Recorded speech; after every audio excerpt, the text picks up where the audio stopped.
Sci-Flix presents a classic sci-fi audiobook. You're listening to Subspace Survivors by Edward Elmer Smith. Welcome to this audiobook of Subspace Survivors, a gripping classic of space adventure by Edward Elmer Smith. First published in 1950, this thrilling tale takes us beyond the boundaries of known space to a place where danger and mystery await. The crew of the starship Procyon, led by First Officer Carlyle Deston, find themselves in the fight for their lives after a catastrophic event thrust them into uncharted subspace. Stranded in an unknown and perilous region of space, they must work together to survive, repair their ship, and uncover the cause of the disaster that left them stranded. As tension rises, relationships are tested, and hidden motives come to light. Can they overcome the deadly forces of subspace and make it back home? Join us on a high-stakes journey through the stars with Subspace Survivors, where survival and betrayal are only the beginning.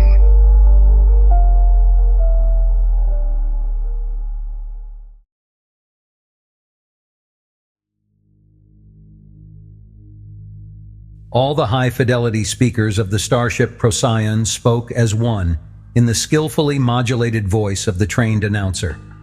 This is the fourth and last cautionary announcement. Any who are not seated will seat themselves at once. Prepare for takeoff acceleration of 1 1/2 gravities. That is, everyone will weigh 1/2 again as much as his normal Earth weight for about 15 minutes. We lift in 20 seconds. I will count down the final 5 seconds. 5, 4, 3, 2, 1, lift. The immense vessel rose from her berth, slowly at first, but with ever-increasing velocity, and in the main lounge, where many of the passengers had gathered to watch the dwindling Earth, no one moved for the first 5 minutes. Then a girl stood up. She was not a startlingly beautiful girl, no more so than can be seen fairly often, of a summer afternoon on Seaside Beach. Her hair was an artificial yellow. Her eyes were a deep, cool blue. Her skin, what could be seen of it, she was wearing breeches and a long-sleeved shirt, was lightly tanned. She was only about 5 feet 3, and her build was not spectacular. However, every ounce of her 115 pounds was exactly where it should have been. First, she stood tentatively, flexing her knees and testing her weight. Then, stepping boldly out into a clear space, she began to do a high-kicking acrobatic dance, and went on doing it as effortlessly and as rhythmically as though she were on an earthly stage. "You mustn't do that, miss." A stewardess came bustling up. Or rather, not exactly bustling. Very few people, and almost no stewardesses, either actually bustle in or really enjoy 1.5 Gs. "You really must resume your seat, miss. I must insist. Oh, you're Miss Warner." She paused. "That's right, Barbara Warner, cabin 281. "But really, Miss Warner, it's regulations, and if you should fall..." "Foosh to regulations and pee-fooey on 'em. I won't fall. I've been wondering every time out if I could do a thing, and now I'm going to find out." Jackknifing double, she put both forearms flat on the carpet and lifted both legs into the vertical. Then, silver slippers pointing motionlessly ceilingward, she got up onto her hands and walked twice around a vacant chair. She then performed a series of flips that would have done credit to a professional acrobat, the finale of which left her sitting calmly in the previously empty seat. "See?" she informed the flabbergasted stewardess. "I could do it and I didn't..." Her voice was drowned out in a yell of approval as everybody who could clap their hands did so with enthusiasm. "More! Keep it up, gal! Do it again!" "Oh, I didn't do that to show off." Barbara Warner flushed hotly as she met the eyes of the nearby spectators. "Honestly, I didn't. I just had to know if I could." Then, as the applause did not die down, she fairly scampered out of the room. For 1 hour before the Procyon's departure from Earth and for 3 hours afterward, First Officer Carlyle Deston, Chief Electronicist, sat attentively at his board. He was 5 feet 8 inches tall and weighed 162 pounds net. Just a little guy, as spacemen go. Although narrow-waisted and, for his heft, broad-shouldered, he was built for speed and maneuverability, not to haul freight. Watching 100 lights and half that many instruments, listening to two phone circuits, one with each ear, and hands moving from switches to rheostats to buttons and levers, he was completely informed as to the instant-by-instant status of everything in his department. Although attentive, he was not tense, even during the countdown. The only change was that at the word 2, his right forefinger came to rest upon a red button, and his eyes doubled their rate of scan. If anything in his department had gone wrong, the Procyon's departure would have been delayed. And again, well out beyond the orbit of the moon, just before the starship's mighty chater engines hurled her out of space as we know it into that unknowable something that is hyperspace, he poised a finger. But emergence 2 was normal. All the green lights except one went out. Needles dropped to 0. Both phones went dead. All signals stopped. He plugged a jack into a socket below the one remaining green light and spoke, "Procyon 1 to Control 6, Flight 849, Subspace Radio Test 1. How do you read me, Control 6? Control 6 to Procyon 1. I read you 10 and 0. How do you read me, Procyon 1? 10 and 0. Out." Deston flipped a toggle and the solitary green light went out. Perfect signal and 0 noise. That was that. From now until emergence, unless something happened, he might as well be a passenger. Everything was automatic, unless and until some robot or computer yelled for help. Deston leaned back in his bucket seat and lighted a cigarette. He didn't need to scan the board constantly now. Any trouble signal would jump right out at him. Promptly at D+300, 3 hours, no minutes, no seconds after departure, his relief appeared. "All black, babe?" the newcomer asked. "As the pit, Eddie. Take over." Eddie did so. "You've picked out your girlfriend for the trip, I suppose?" "Not yet. I got sidetracked watching Bobby Warner. She was doing handstands and handwalks and forward and back flips in the lounge, under 1.5 Gs yet. Wow. And after that, all the other women looked like a dime's worth of cat meat. She doesn't stand out too much until she starts to move, but then, oh brother." Eddie rolled his eyes, made motions with his hands, and whistled expressively. Talk about poetry in motion. Just walking across a stage, she'd bring down the house and stop the show cold in its tracks. Okay, don't blow a fuse," Deston said resignedly. "I know. You'll love her undyingly, all this trip maybe. So bring her up, next watch, and I'll give her a gold badge, as usual." How dumb can you get?" Eddie demanded. "Do you think I'd even try to play footsie with Barbara Warner? You'd play footsie with the Archangel Michael's sister if she'd let you, and she probably would. So who's Barbara Warner?" Eddie Thompson gazed at his superior pityingly. "I know you're 10-9% monk, babe, but I did think you pulled your nose out of the megacycles often enough to learn a few of the facts of life. Did you ever hear of Warner Oil?" "I think so." Deston thought for a moment. Found a big new field, didn't they? In South America somewhere. Just the biggest on Earth is all. And not only on Earth. He operates in all the systems for 100 parsecs around. And he never sinks a dry hole. Every well he drills is a gusher that blows the rig clear up into the stratosphere. Everybody wonders how he does it. My guess is that his wife's an oil witch, which is why he lugs his whole family along wherever he goes. Why else would he? Maybe he loves her. It happens, you know. "Huh?" Eddie snorted. "After 20 years of her? Comet gas. Anyway, would you have the sublime gall to make passes at Warner Oil's heiress, with more millions in her own sock than you've got dimes?" "I don't make passes." "That's right, you don't. Only at books and tapes, even on ground leaves. More fool you." "Well then, would you marry anybody like that?" "Certainly, if I loved." Deston paused, thought a moment, then went on. "Maybe I wouldn't either. She'd make me dress for dinner. She'd probably have a live waiter, maybe even a butler. So I guess I wouldn't at that." "You nor me neither, brother. But what a dish. What a lovely, luscious, toothsome dish," Eddie mourned. "You'll be raving about another one tomorrow," Deston said unfeelingly as he turned away. "I don't know, but even if I do, she won't be anything like her," Eddie said to the closing door. And Deston, outside the door, grinned sardonically to himself. Before his next watch, Eddie would bring up one of the prettiest girls aboard for a gold badge, the token that would let her, under approved escort, of course, go through the top. He himself never went down to the middle, which was passenger territory. There was nothing there he wanted. He was too busy, had too many worthwhile things to do, to waste time that way.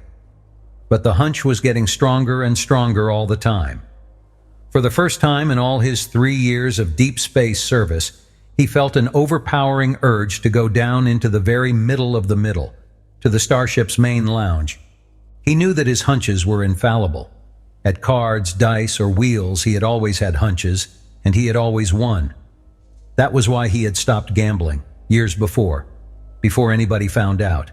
He was that kind of a man. Apart from the matter of unearned increment, however, he always followed his hunches. But this one he did not like at all. He had been resisting it for hours because he had never visited the lounge and did not want to visit it now. But something down there was pulling like a tractor, so he went. He didn't go to his cabin, didn't even take off his sidearm. He didn't even think of it. The .41 automatic at his hip was as much a part of his uniform as his pants. Entering the lounge, he did not have to look around. She was playing bridge, and as eyes met eyes and she rose to her feet, a shock wave swept through him that made him feel as though his every hair was standing straight on end. "Excuse me, please," she said to the other three at her table. "I must go now." She tossed her cards down onto the table and walked straight toward him, eyes still holding eyes. He backed hastily out into the corridor, and as the door closed behind her, they went naturally and wordlessly into each other's arms. Lips met lips in a kiss that lasted for a long, long time. It was not a passionate embrace. Passion would come later.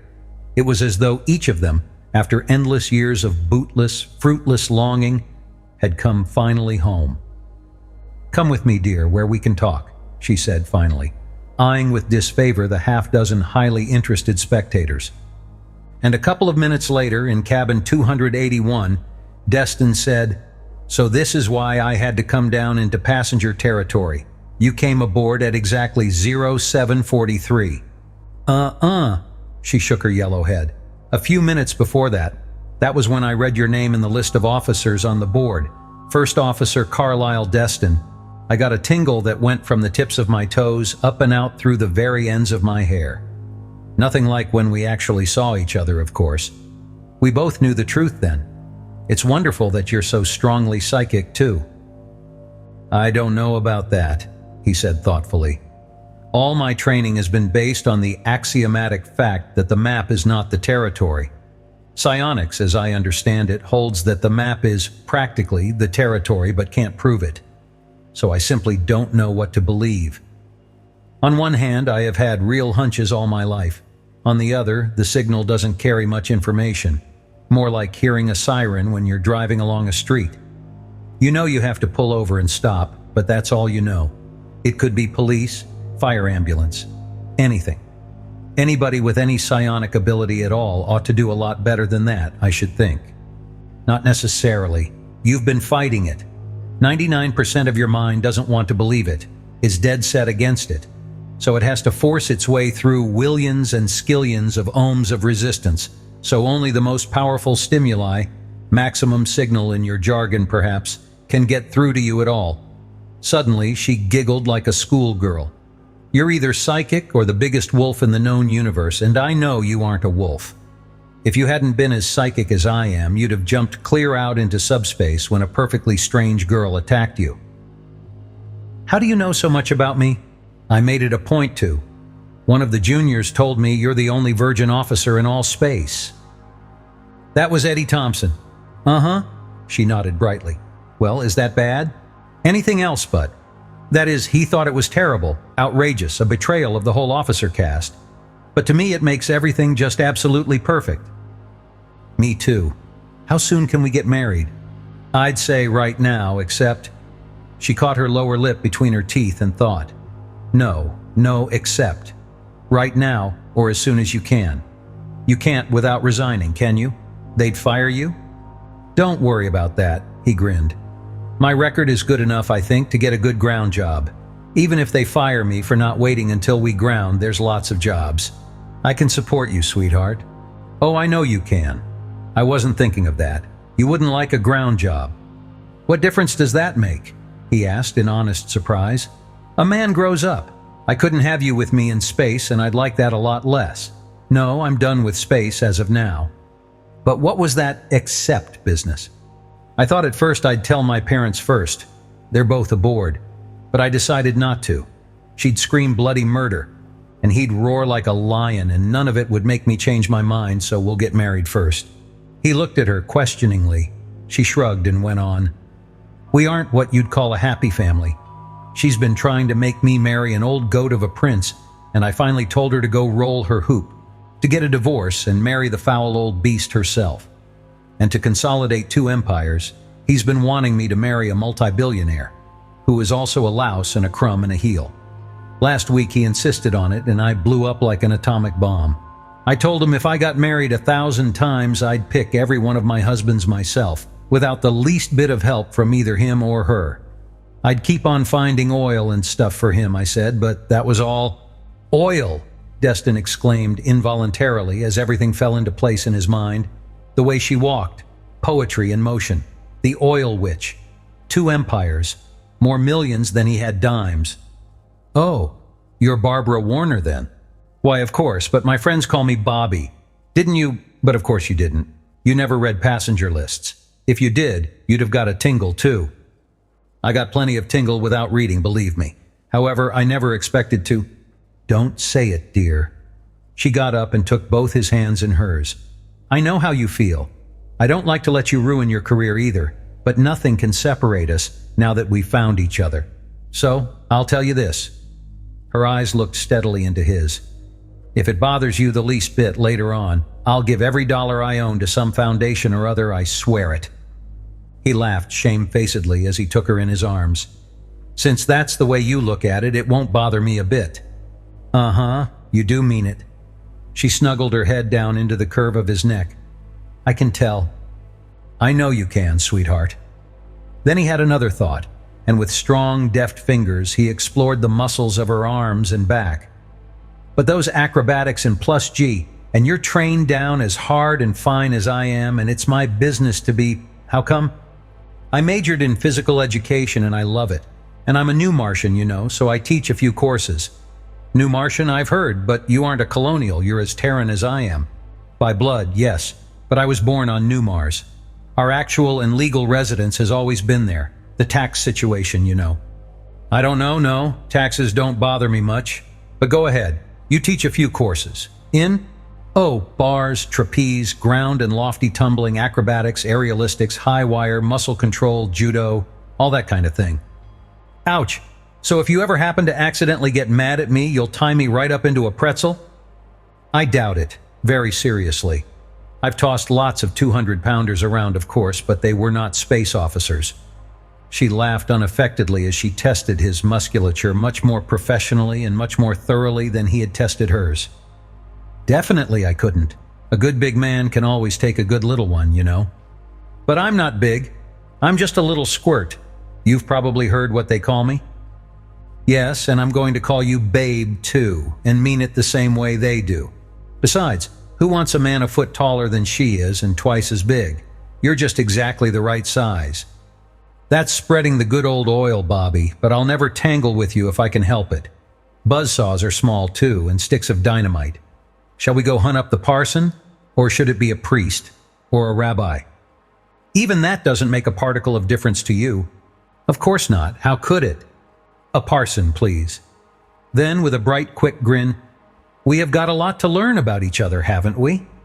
Some details, of course, but nothing of any importance, and we'll have plenty of time to learn them. And we'll love every second of it. You'll live down here in the middle with me, won't you, all the time you aren't actually on duty? I can't imagine doing anything else. And the two set out, arms around each other, to find a minister. And as they strolled along, of course you won't actually need a job ever, or my money either. You never even thought of dowsing, did you? Dowsing? Oh, that witch stuff. Of course not. Listen, darling. All the time I've been touching you, I've been learning about you. And you've been learning about me. Yes, but no buts, Buster. You have really tremendous powers, and they aren't latent either. All you have to do is quit fighting them and use them. You're ever so much stronger and fuller than I am. All I can do at dowsing is find water, oil, coal, and gas. I'm no good at all on metals. I couldn't feel gold if I were perched right on the roof of Fort Knox. I couldn't feel radium if it were frying me to a crisp. But I'm positive that you can tune yourself to anything you want to find." He didn't believe it, and the argument went on until they reached the Reverend's quarters. Then, of course, it was dropped automatically, and the next 5 days were deliciously, deliriously, ecstatically happy days for them both. At the time of this chronicle, the status of interstellar flight was very similar to that of intercontinental jet plane flight in the 1960s. Starships were designed by humanity's best brains, carried every safety device those brains could devise. They were maintained and serviced by ultra-skilled, ultra-trained, ultra-able crews. They were operated by the creme de la creme of manhood. Only a man with an extremely capable mind in an extremely capable body could become an officer of a subspacer. Statistically, starships were the safest means of transportation ever used by man. So safe that very important persons used them regularly, unthinkingly, and as a matter of course. Statistically, the starship's fatality rate per million passenger light years was a small fraction of that of the automobiles per million passenger miles. Insurance companies offered odds of tens of thousands to one that any given star traveler would return unharmed from any given star trip he cared to make. Nevertheless, accidents happened. A chillingly large number of lives had, as a total, been lost, and no catastrophe had ever been even partially explained. No message of distress or call for help had ever been received. No single survivor had ever been found, nor any piece of wreckage. And on the great wheel of fate, the Procyon's number came up. In the middle of the night, Carlyle Deston came instantaneously awake, feeling with his every muscle and with his every square inch of skin, listening with all the force he could put into his auditory nerves, while deep down in his mind a huge, terribly silent voice continued to yell, "Danger! Danger! Danger!" In a very small fraction of a second, Carlyle Deston moved, and fast. Seizing Barbara by an arm, he leaped out of bed with her. "We're abandoning ship. Get into this suit, quick!" "But what?" "But I've got to dress." "No time. Snap it up." He practically hurled her into her suit, clamped her helmet tight. Then he leaped into his own. "Skipper!" he snapped into the suit's microphone. "Deston! Emergency! Abandon ship!" The alarm bells clanged once. The big red lights flashed once. The sirens barely started to growl, then quit. The whole vast fabric of the ship trembled and shuddered and shook as though it were being mauled by 1,000 impossibly gigantic hammers. Deston did not know and never did find out whether it was his captain or an automatic that touched off the alarm. Whichever it was, the disaster happened so fast that practically no warning at all was given. And out in the corridor, "Come on, girl, sprint!" He put his arm under hers and urged her along. She did her best, but in comparison with his trained performance, her best wasn't good. "I've never been checked out on sprinting in spacesuits," she gasped. "Let go of me and go on ahead. I'll follow." Everything went out. Lights, gravity, air circulation, everything. "You haven't been checked out on free fall either. Hang on to this tool hanger here on my belt and we'll travel." "Where to?" she asked, hurtling through the air much faster than she had ever gone on foot. "Baby 2, that is Lifecraft number 2, my crash assignment. Good thing I was down here in the middle. I'd never have made it from up top. Next corridor left, I think." Then, as the light of his headlamp showed numbers on the wall, "Yes, square left. I'll swing you." He swung her and they shot to the end of the passage. He kicked a lever and the Lifecraft's port swung open to reveal a blaze of light and a startled, gray-haired man. "What happened? What happened?" the man began. "Wrecked. We've had it. We're abandoning ship. Get into that cubby over there, shut the door tight behind you and stay there." "But can't I do something to help?" "Without a suit and not knowing how to use one, you'd get burned to a cinder. Get in there and jump." The oldster jumped and Deston turned to his wife. "Stay here at the port, Bobby. Wrap one leg around that lever to anchor you. What does your telltale read? That gauge there, your radiation meter. It reads 20, same as mine. Just pink, so we've got a minute or so.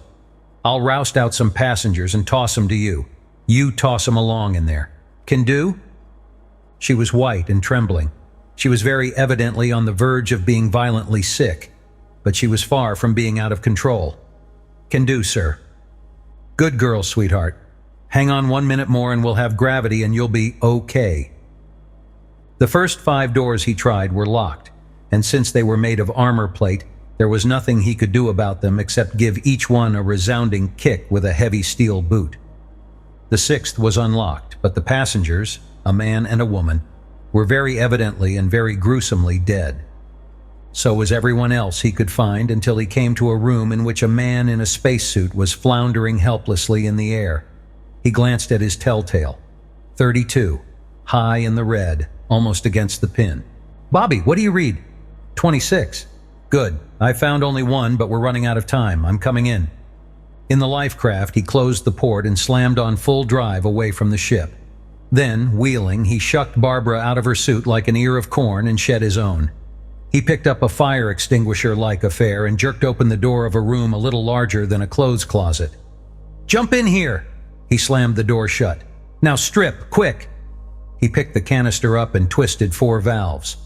Before he could get the gun into working position, she was out of her pajamas. The fact that she had been wondering visibly what it was all about had done nothing whatever to cut down her speed. A flood of thick, creamy foam almost hid her from sight, and Deston began to talk, quietly. "Thanks, sweetheart, for not slowing us down by arguing and wanting explanations. This stuff is decon, short for decontaminant complete, compound, adsorbent, and chelating, type DCQ 429. Use soon enough, it takes care of radiation. Rub it in good all over you, like this." He set the foam gun down on the floor and went vigorously to work. "Yes, hair too. Every square millimeter of skin and mucous membrane. Yes, into your eyes. It stings them a little, but that's a lot better than going blind. And your mouth. Swallow 6 good big mouthfuls. It's tasteless and goes down easy. Now the soles of your feet. Okay, the last will hurt plenty, but we've got to get some of it into your lungs and we can't do it the hospital way. So when I slap a gob of it over your mouth and nose, inhale hard and deep. Just once is all anybody can do, but that's enough. And don't fight. Any ordinary woman I could handle, but I can't handle you fast enough. So if you don't inhale deep, I'll have to knock you cold. Otherwise you die of lung cancer. Will do? Will do, sweetheart. Good and deep. No fight." And she emptied her lungs. He slapped it on. She inhaled, good and deep, and went into convulsive paroxysms of coughing. He held her in his arms until the worst of it was over, but she was still coughing hard when she pulled herself away from him. "But how about you?" She could just barely talk. Her voice was distorted, almost inaudible. "Let me help you, quick." "No need, darling. 2 other men out there. The old man probably won't need it. I think I got him into the safe quick enough. The other guy and I will help each other. So lie down there on the bunk and take it easy until I come back here and help you get the gunkum off. So long for half an hour, pet." 45 minutes later, while all 4 were still cleaning up the messes of foam, something began to buzz sharply. Deston stepped over to the board and flipped a switch. The communicator came on. Since everything aboard a starship is designed to fail safe, they were, of course, in normal space. On the visiplates, hundreds of stars blazed in varicolored points of hard, bright light. "Baby 2 acknowledging," Deston said. "First Officer Deston and 3 passengers. Deconned to 0. Report, please." "Baby 3, Second Officer Jones and 4 passengers. Decon to..." "Thank God, Herc." Formality vanished. "With you to astrogate us, we may have a chance. But how'd you make it? I'd have sworn a flying saucer couldn't have got down from the top in the time we had." "Same thing right back at you, babe. I didn't have to come down. We were in Baby 3 when it happened." Full vision was on. A big, square-jawed, lean, tanned face looked out at them from the screen. "Huh? How come? And who's we?" "My wife and I." Second Officer Theodore Hercules Jones was somewhat embarrassed. "I got married too, day before yesterday. After the way the old man chewed you out, though. I knew he'd slap irons on me without saying a word, so we kept it dark and hid out in Baby 3. These three are all we could find before our meters went high red. I deconned Bunn, then... Bunn? Barbara broke in. Bernice Burns? How wonderful. Formerly Bernice Burns. The face of a platinum blonde beauty appeared on the screen beside Jones. And am I glad to see you, Barbara? Even if I did just meet you yesterday, I didn't know whether I'd ever see another girl's face or not. Let's cut the chat, Deston said then. Herc, give me course blast and time for rendezvous.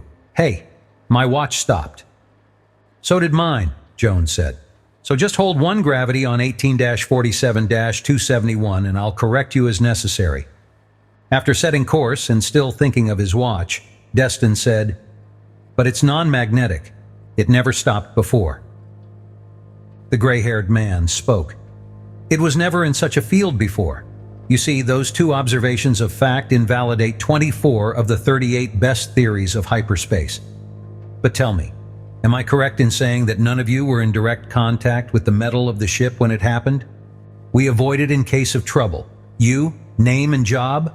Deston jerked his head at the younger stranger. I know that much. Henry Newman, crew chief, normal space jobs, unlimited. Your passengers, Herc? Vincent Lepresto, financier, and his two bodyguards. They were sleeping in their suits on air mattresses. Grounders. Don't like subspace or space either.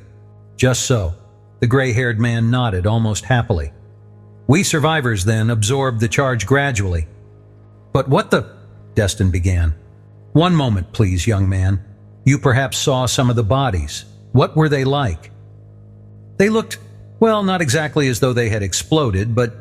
He paused. Precisely. Gray hair beamed. That eliminates all the others except three. Mortons, Sebrings, and Rothsteins. You're a specialist in subspace, then? Oh, no, I'm not a specialist at all. I'm a dabbler, really. A specialist, you know, is one who learns more and more about less and less until he knows everything about nothing at all. I'm just the opposite. I'm learning less and less about more and more, hoping in time to know nothing at all about everything. In other words, a fellow of the college. I'm glad you're aboard, sir. Oh, a theoretician? Barbara's face lit up and she held out her hand. With dozens of doctorates in everything from astronomy to zoology? I'm ever so glad to meet you, Doctor. Adams, Andrew Adams, but I have only 8 at the moment. Earned degrees, that is. But what were you doing in this lifecraft? No, let me guess. You were X-ray eyeing it and fine-toothing it for improvements made since your last trip, and storing the details away in your eidetic memory. Not eidetic by any means, merely very good. And how many metric tons of apparatus have you got in the hold? Deston asked. Less than 6, just what I must have in order to... Babe, Jones's voice cut in. Course change. Stay on Alpha 18. Shift Beta to 44 and Gamma to 265. Rendezvous was made. Both lifecraft hung motionless relative to the Procyon's hulk. No other lifecraft had escaped. A conference was held. Weeks of work would be necessary before Deston and Jones could learn even approximately what the damage to the Procyon had been. Decontamination was automatic, of course, but there would be literally hundreds of hotspots, each of which would have to be sought out and neutralized by hand. The passengers' effects would have to be listed and stored in the proper cabins. Each body would have to be given velocity away from the ship, and so on. Every survivor would have to work, and work hard. The two girls wanted to be together. The two officers almost had to be together, to discuss matters at unhampered length and to make decisions. Each was, of course, almost as well versed in engineering as he was in his own specialty. All ship's officers from 1st to 5th had to be. And as long as they lived or until the Procyon made port, all responsibility rested. First, upon First Officer Deston, and second, upon Second Officer Jones.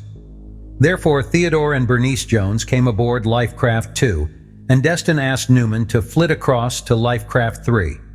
Not me, I like the scenery here better. Newman's eyes raked Bernice's 5'8" of scantily clad sheer beauty from ankles to coiffure. If you're too crowded, I know a lifecraft carries only 50 people. Go yourself. As a crew chief, you know the law. Deston spoke quietly, too quietly, as the other man should have known. I am in command. You ain't in command of me, pretty boy, Newman sneered. You can play God when you're on Sked, with a ship full of trained dogs to bite for you. But out here, where nobody has ever come back from, I make my own law with this." He patted his side pocket. "Draw it then." Deston's voice now had all the top-deck rasp of his rank. "Or crawl." The first officer had not moved. His right hand still hung quietly at his side. Newman glanced at the girls, both of whom were frozen, at Jones, who smiled at him pityingly, at Adams, who was merely interested. Yours is right where you can get at it," he faltered. "You should have thought of that sooner. But this once, I won't move a finger until your hand is in your pocket." "Just wing him, babe," Jones said then. "He looks strong enough, except for his head. We can use him to shovel out the gunkum and clean up." I'll have to kill him sometime, and the sooner the better. Square between the eyes. Do you want a 100 limit at $10 a millimeter on how far the hole is off dead center?" The two girls gasped, stared at each other and at the two officers in horror. But Jones said calmly, without losing any part of his smile, "I don't want a dime's worth of that. I've lost too much money that way already." At which outrageous statement, both girls knew what was going on and smiled in relief. And Newman misinterpreted those smiles completely, especially Bernice's. The words came hard, but he managed to say then, "I crawl." "Crawl, what?" "I crawl, sir. You'll want my gun." "Keep it. There's a lot more difference than that between us. How close can you count seconds?" "Plus or minus 5%, sir." "Close enough. Your first job will be to build some kind of a brute force belt or gear thing to act as a clock. You will really work. Any more insubordination or any malingering at all, and I'll put you into a life craft and launch you into space, where you can make your own laws and be monarch of all you survey. Dismissed. Now. Flit." Newman flitted fast, and Barbara, turning to her husband, opened her mouth to speak and shut it. No, he would have killed the man. He would have had to. He still might have to. Wherefore she said instead, "Why'd you let him keep his pistol? The slime. And after you actually saved his life, too. With some people, what's past doesn't count. The other was just a gesture. Psychology. It'll slow him down, I think. Besides, he'd have another one as soon as we get back into the Procyon." "But you can lock up all their guns, can't you?" Bernice asked. "I'm afraid not. How about the other three, Herc?" "With thanks to you, Barbara, for the word. Slime. If Lepresto is a financier, I'm an angel with wings and halo complete. Gangsters, hoodlums, racketeers. You'd have to open every can of concentrate aboard to find all their spare artillery." "Check. The first thing to do is—" "One word first," Bernice put in. "I want to thank you, first off. No, not first officer, but I could hardly—" "Sure you can. I'm babe to us all, and you're bun. As to the other, forget it. You and I, Herc, will go over and—" "And I," Adams put in, definitely. "I must photograph everything before it is touched. Therefore, I must be the first on board. I must do some autopsies, and also—" "Of course, you're right," Deston said. "And if I haven't said it before, I'm tremendously glad to have a big brain along. Oh, excuse that crack, please, Dr. Adams. It slipped out on me." Adams laughed. "In context, I regard that as the highest compliment I have ever received. To you youngsters, my advanced age of 52 represents senility. Nevertheless, you men need not doctor me. Either Adams or Andy will do very nicely. As for you two young women—" "I'm going to call you Uncle Andy," Barbara said with a grin. "Now, Uncle Andy, you being a big brain, the term being used in its most complimentary sense, and the way you talked, one of your 8 doctorates is in medicine. Of course. Are you any good at obstetrics? In the present instance, I am perfectly safe in saying—" "Wait a minute," Deston snapped. "Bobby, you are not. I am too. That is, I don't suppose I am yet, since we were married only last Tuesday, but if he's competent, and I'm sure he is, I'm certainly going to. If we get back to Earth, I want to, and if we don't, both Bun and I have got to. Castaway's code, you know. So how about it, Uncle Andy?" "I know what you two girls are," Adam said quietly. "I know what you two men must of necessity be. Therefore I can say without reservation that none of you need feel any apprehension whatever." Deston was about to say something, but Barbara forestalled him. Well, we can think about it anyway and talk it over. But for right now, I think it's high time we all got some sleep. Don't you? It was, and they did. And after they had slept and had eaten breakfast, the three men wafted themselves across a couple of 100 yards of space to the crippled starship. Powerful floodlights were rigged. What? A mess? Deston's voice was low and wondering. The whole top looks as though she'd crash-landed and spun out for 8 miles, but the middle and tail look untouched. Inside, however, devastation had gone deep into the middle.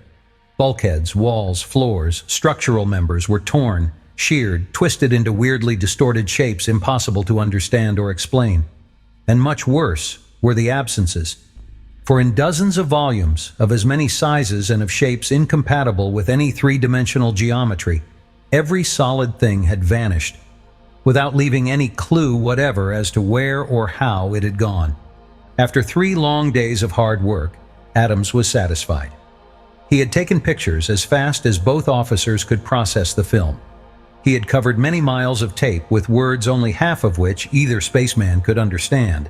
Then finally he said, "Well, that covers the preliminary observations as well as I know how to do it. Thank you, boys, for your forbearance and your help.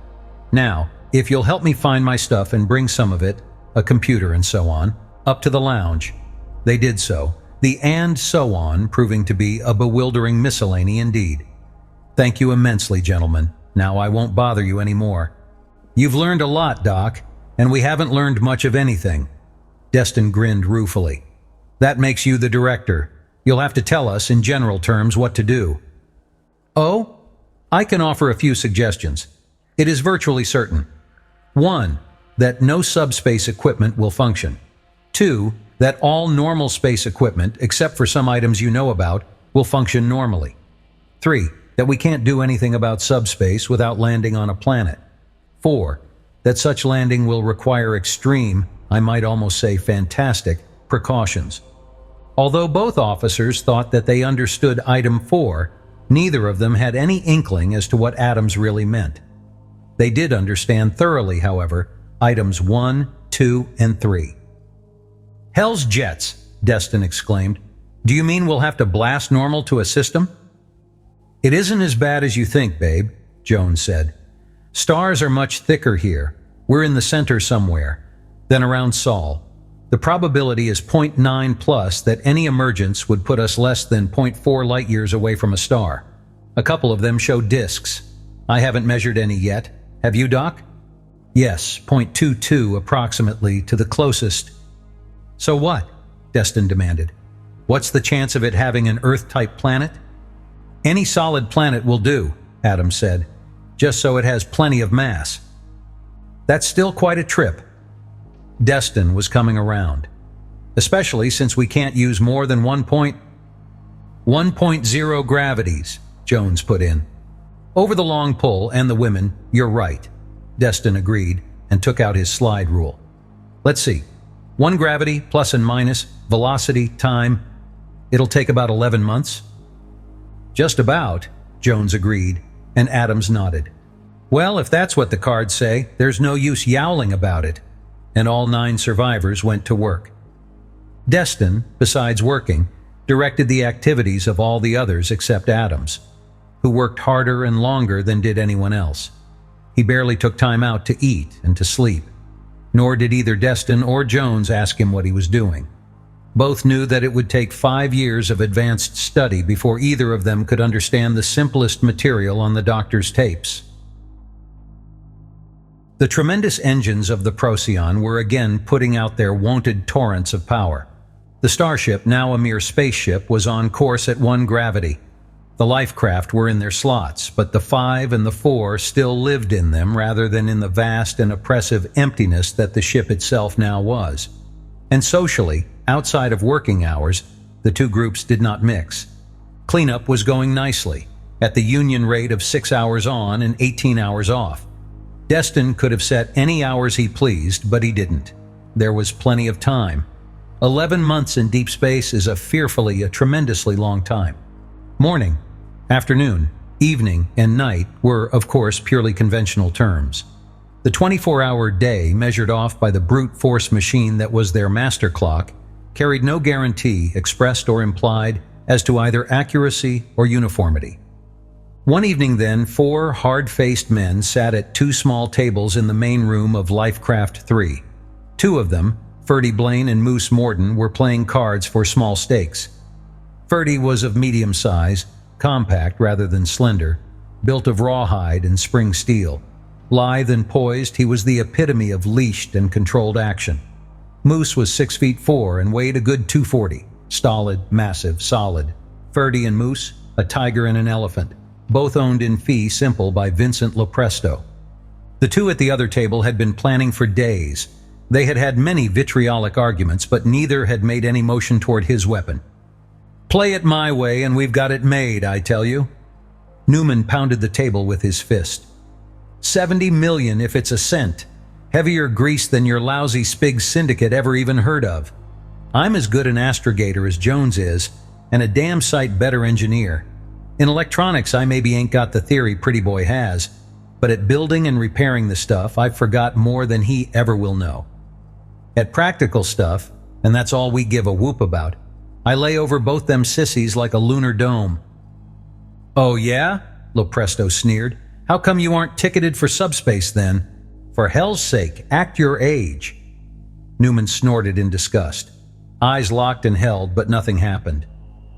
"Do you think I'm dumb? Or that them subspace Boy Scouts can be fixed? Or I don't know where the heavy grease is at? Or I can't make the approach?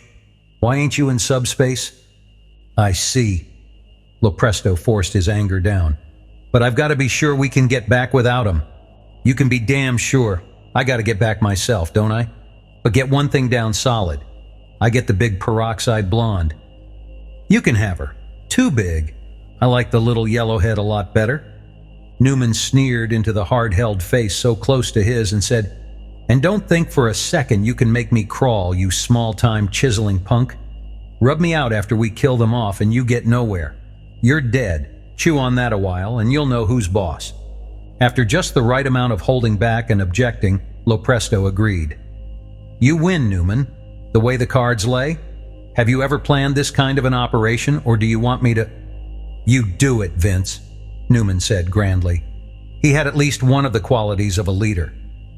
"Besides, you already have, ain't you?" "Of course. Ferdy will take Deston." "No, he won't. He's mine, the louse."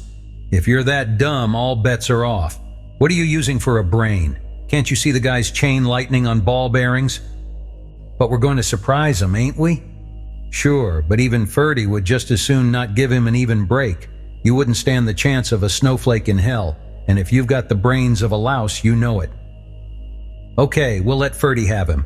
Me and you will match draws to see who—" "I can draw twice to your once, but I suppose I'll have to prove it to you.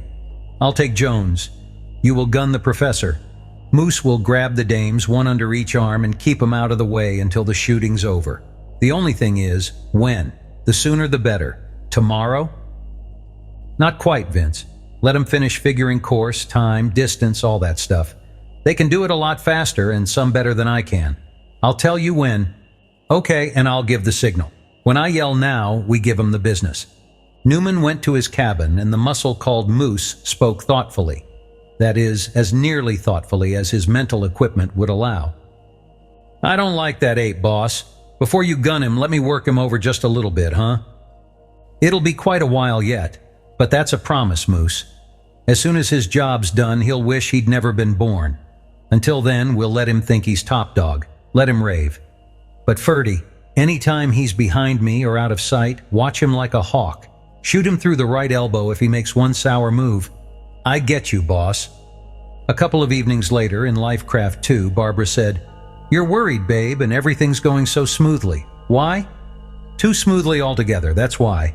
Newman ought to be doing a slow burn and gold bricking all he dares, instead of which he's happy as a clam and working like a nailer.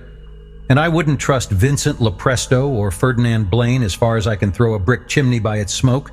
This whole situation stinks. There's going to be shooting for sure." "But they couldn't do anything without you two," Bernice exclaimed. "It'd be suicide. And with no motive.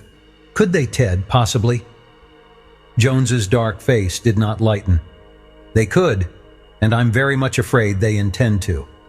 As a crew chief, Newman is a jackleg engineer and a very good practical troncist, and if he's what I think he is—" He paused. "Could be," Deston said doubtfully. "In with a mob of normal space pirate smugglers.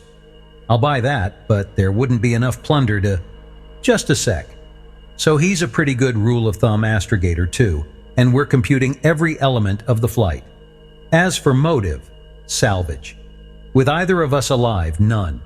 With both of us dead, can you guess within $10 million of how much they'll collect?" "Blockhead!" Deston slapped himself on the forehead. "I never even thought of that angle. That nails it down solid." "With the added attraction," Jones went on coldly and steadily, "of having two extremely desirable female women for 11 months before killing them too."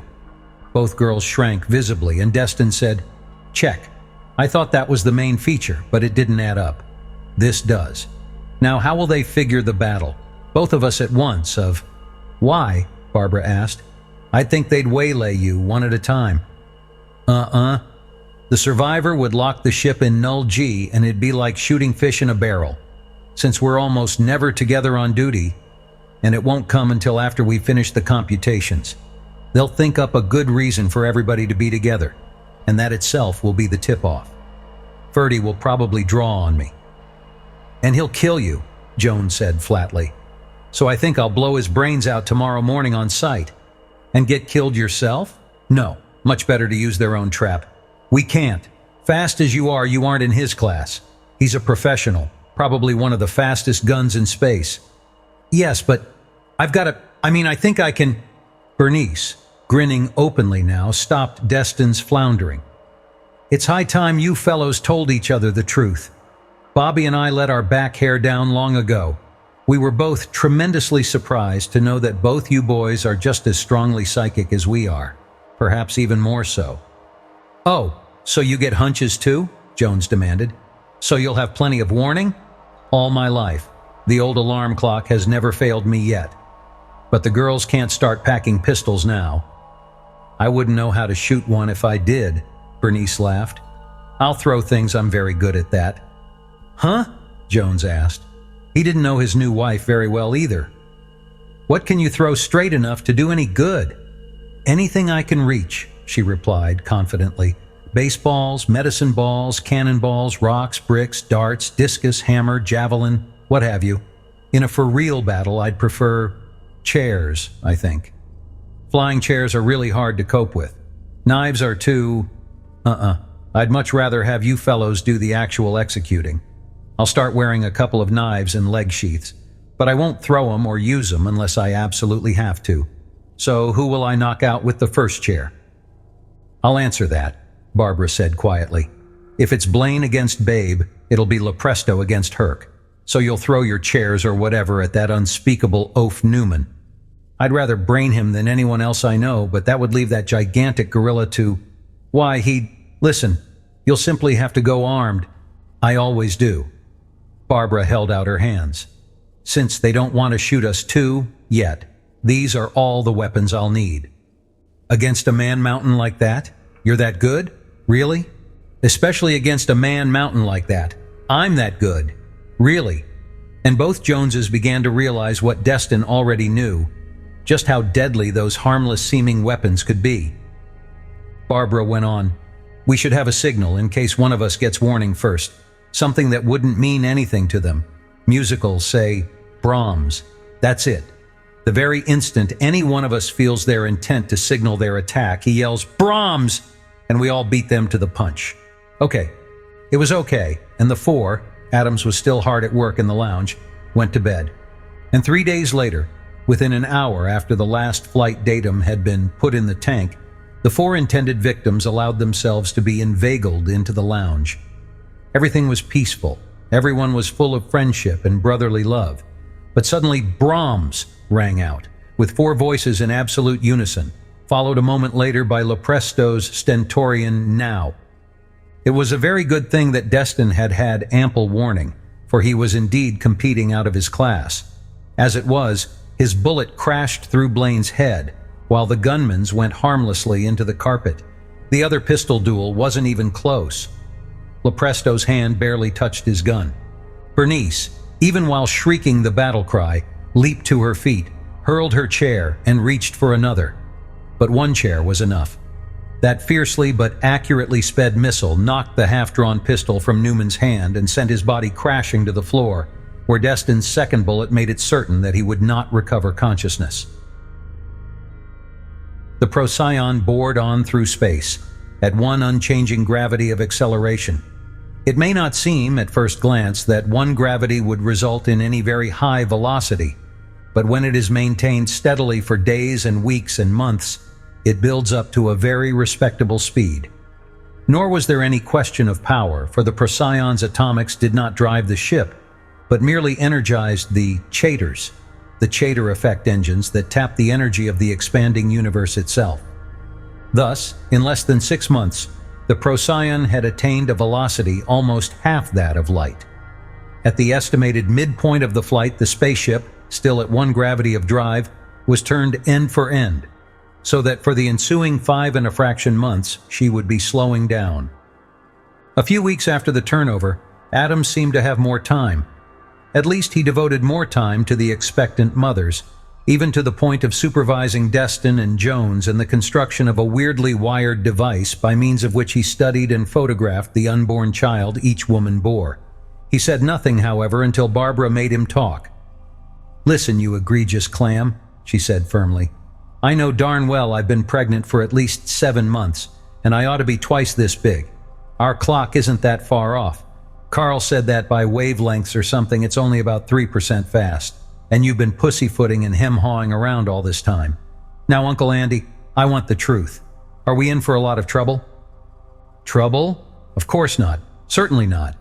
No trouble at all, my dear. Why, you've seen the pictures. Here, look at them again. See? Absolutely normal fetus. Yours too, Bernice. Perfect. No malformations of any kind." "Yes, but for what age?" Bernice asked pointedly. 4 months, say. "I see. I was exposed to a course in embryology myself once." "But that's the interesting part of it," Adams enthused. "Fascinating. And indubitably supremely important. In fact, it may point out the key datum underlying the solution of our entire problem. If this zeta field is causing this seemingly peculiar biological effect, that gives us a tremendously powerful new tool, for certain time vectors in the generalized matrix become parameters. Thus, certain determinants, notably the all-important delta prime sub mu, become manipulable by— But you aren't listening." "I'm listening, Pops, but nothing is coming through. But thanks much anyway. I feel a lot better knowing I'm not going to give birth to a monster. Or are you sure, really?" "Of course I'm sure," Adams snapped testily, and Barbara led Deston aside. "Have you got the slightest idea of what he was talking about?" she asked. "Just the slightest, if any. Either that time is relative— no, that's so elementary he wouldn't mention it. Maybe he's figured out a variable time of some kind or other. Anyway, you girls' slowness in producing has given the old boy a big lift, and I'm mighty glad of it. But aren't you worried, sweetheart? Not even the least little bit?" "Of course not."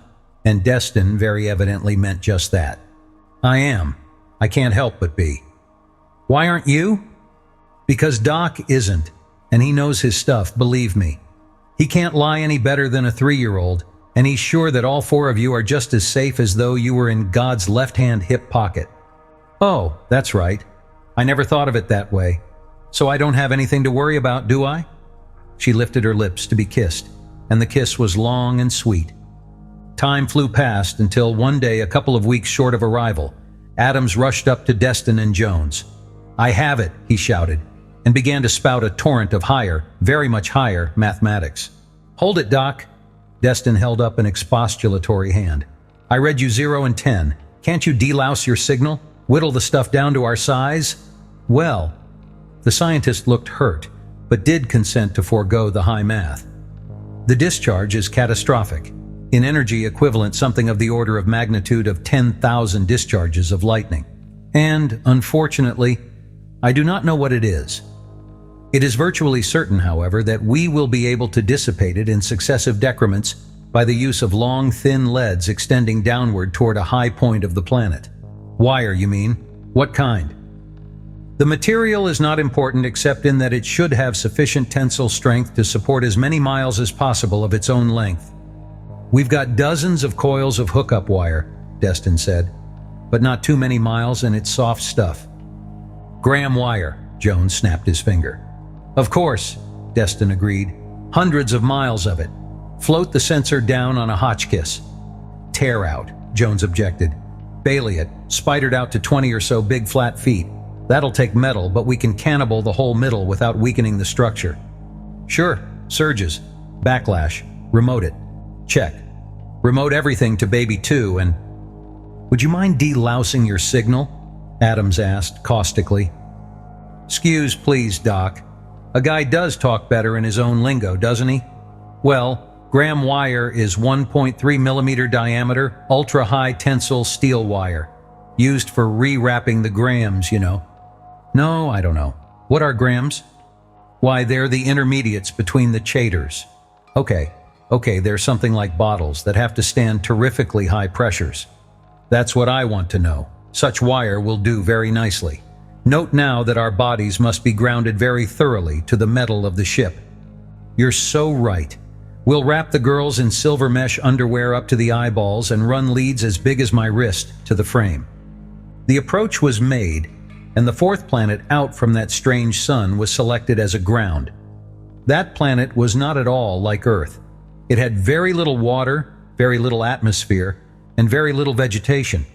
It was twice as massive as Earth. Its surface was rugged and jagged.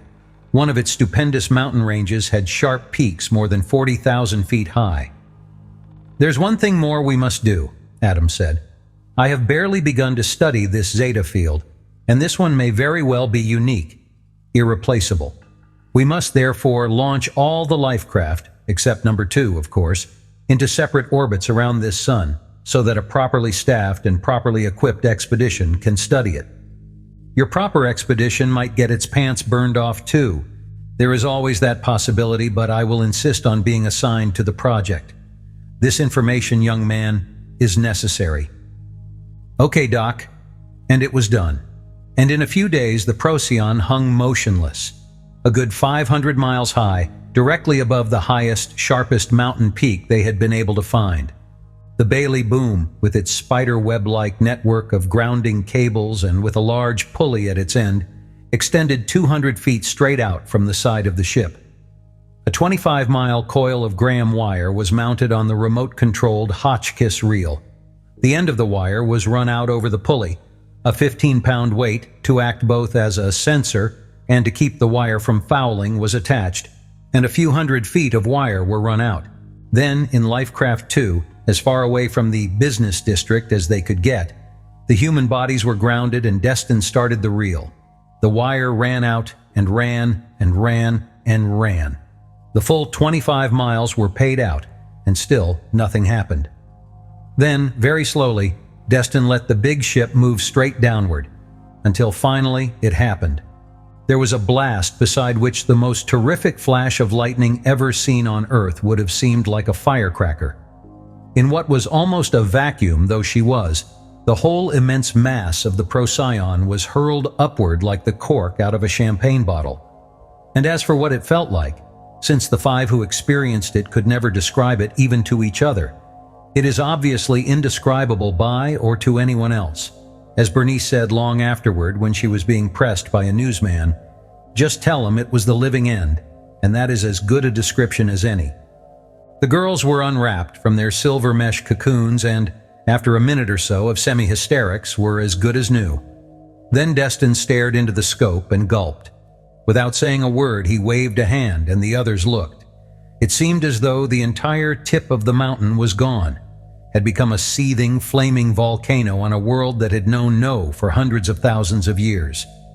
"And what," said Deston finally, "do you suppose happened to the other side of the ship?" The boom, of course, was gone.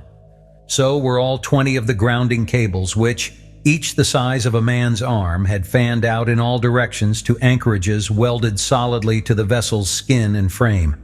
The anchorages, too, were gone, and tons upon tons of high alloy steel plating and structural members for many feet around where each anchorage had been. Steel had run like water, had been blown away in gusts of vapor. "Shall I try the radio now, Doc?" Deston asked. "By no means. This first blast would of course be the worst, but there will be several more of decreasing violence." There were. The second, while it volatilized the boom in its grounding network, merely fused portions of the anchorages. The third took only the boom itself. The fourth took only the dangling miles of wire. At the sixth trial, nothing apparently happened, whereupon the wire was drawn in and a 200-pound mass of steel was lowered until it was in firm and quiescent contact with the solid rock of the planet. "Now you may try your radio," Adams said. Deston flipped a switch and spoke, quietly but clearly, into a microphone. "Procyon 1 to Control 6, Flight 849, Subspace Radio Test 95, I think. How do you read me, Control 6? The reply was highly unorthodox. It was a wild yell followed by words not directed at Deston at all. "Captain Reamer, Captain French, Captain Holloway, anybody. It's the Procyon. The Procyon that was lost a year ago, unless some fool is playing a dumb joke. It's no joke, I hope." Another voice, crisp and authoritative, came in, growing louder as its source approached the distant pickup. "Or somebody will rot in jail for 100 years. "Procyon 1 to Control 6, Deston said again. His voice was not quite steady this time. Both girls were crying openly and joyfully. "How do you read me, Frenchy old horse?" "It is Procyon 1, the runt himself. Hi, babe," the new voice roared, then quieted to normal volume. "I read you 8 and 1. Survivors? 5. Second Officer Jones, our wives, and Dr. Andrew Adams, a fellow of the College of Advanced Study. He's solely responsible for our being here, so skip that for now. In a life craft? No, after this long, it must be the ship. Not navigable, of course. Not in subspace, and only so-so in normal. The chaders are okay, but the whole top is spun out, and the rest of her won't hold air. Hell. She won't hold shipping crates. All the Wesleys are shot, and all the Q converters. Half the grams are leaking like sieves, and skip that too. Just a sec, I'll cut in the downstairs recorder. Now start in at your last check and tell us what's happened since. It's a long story. Unwind it, Runt, I don't give a damn how long it is. Not a full detailed report, just hit the high spots. But don't leave out anything really important." "Wow," Jones remarked audibly.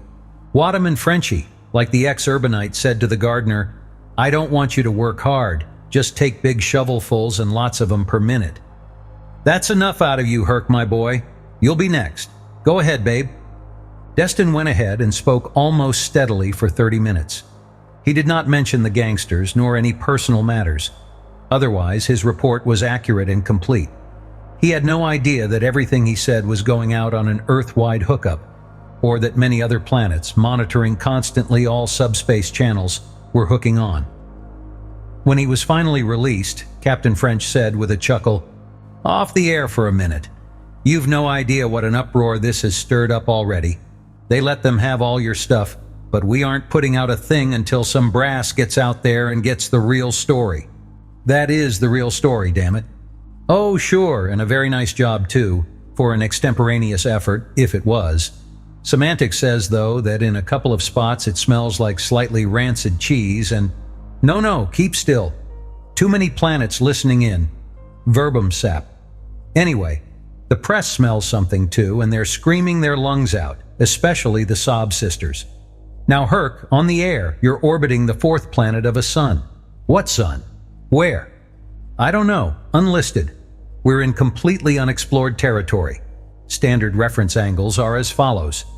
And Jones read off a long list of observations, not only of the brightest stars of the galaxy, but also of the standard reference points, such as Estoratus, lying outside it. When you get that stuff all plotted, you'll find a hell of a big confusion, but I hope there aren't enough stars in it but what you can find us sometime. Off the air. For good, I hope. Don't make me laugh, Buster. Your probable center will spear it. If there's ever more than one star in any confusion you set up, I'll eat all the extras. But there's a dozen big brains here gnawing their nails off up to the wrist to talk to Adams all the rest of the night. So put him on and let's get back to sleep, huh? They're cutting this mic now. Just a minute, Deston snapped. What's your time? 3:14:37, so go back to bed, you night-prowling owl. Of what day, month, and year? Deston insisted. Friday, French's voice was replaced by a much older one, very evidently that of a fellow of the college. After listening for a moment to the newcomer and Adams, Barbara took Deston by the arm and led him away. Just a little bit of that gibberish is a bountiful sufficiency, husband mine, so I think we'd better take Captain French's advice, don't you? Since there was only one star in Jones's Confusion, by the book Volume of Uncertainty, finding the Procyon was no problem at all. High brass came in quantity, and the entire story, except for one bit of biology, was told. 2 huge subspace-going machine shops also came, and 1,000 mechanics, who worked on the crippled liner for almost 3 weeks. Then the Procyon started back for Earth under her own subspace drive, under the command of Captain Theodore Jones. His first, last, and only subspace command, of course, since he was now a married man. Deston had wanted to resign while still a first officer, but his superiors would not accept his resignation until his promotion for outstanding services came through. Thus, ex-Captain Carlyle Deston and his wife were dead-heading, not quite back to Earth, but to the transfer point for the planet New Mars. Theodore Warner Deston is going to be born on New Mars, where he should be, Barbara had said, and Deston had agreed. But suppose she's Theodora? Bernice had twitted her. Barbara had said calmly. I just know he's Theodore. I know. Bernice had nodded her spectacular head. And we wanted a girl, so she is. Barbara Bernice Jones, her name is, a living doll. Although both pregnancies were well advanced, neither was very near full term. Thus, it was clear that both periods of gestation were going to be well over a year in length. But none of the 5 persons who knew it so much as mentioned the fact. To Adams, it was only one tiny datum in an incredibly huge and complex mathematical structure. The parents did not want to be pilloried as crackpots, as publicity-seeking liars, or as being unable to count, and they knew that nobody would believe them if they told the truth. Even, or especially, no medical doctor. The more any doctor knew about gynecology and obstetrics, in fact, the less he would believe any such story as theirs. Of what use is it to pit such puny and trivial things as facts against rock-ribbed, iron-bound, entrenched authority? The 5, however, knew, and Deston and Jones had several long and highly unsatisfactory discussions, at first with Adams and later between themselves. At the end of the last such discussion, a couple of hours out from the transfer point, Jones lit a cigarette savagely and rasped, "Wherever you start or whatever your angle of approach, he always boils it down to this. Subjective time is measured by the number of learning events experienced. I ask you, babe, what does that mean? If anything, it sounds like it ought to mean something, but I'll be damned if I know what." Deston gazed thoughtfully at the incandescent tip of his friend's cigarette. "However, if it makes the old boy happy and gives the college a toehold on subspace, what do we care?" The end.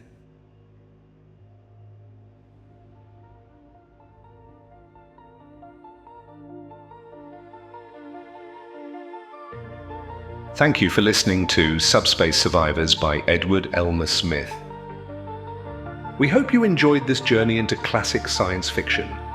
If you'd like to explore more timeless stories, be sure to visit our channel, where you'll find a wide selection of audiobooks ranging from science fiction to adventure, non-fiction, documentary, and more. If you enjoyed this audiobook, don't forget to like the video, subscribe to the channel, and leave a comment letting us know which stories you'd like to hear next. Your engagement helps us continue to bring classic literature to life for listeners like you. Visit our channel page to discover more great audiobooks that may pique your interest. Thank you again for listening, and we look forward to having you with us on our next adventure.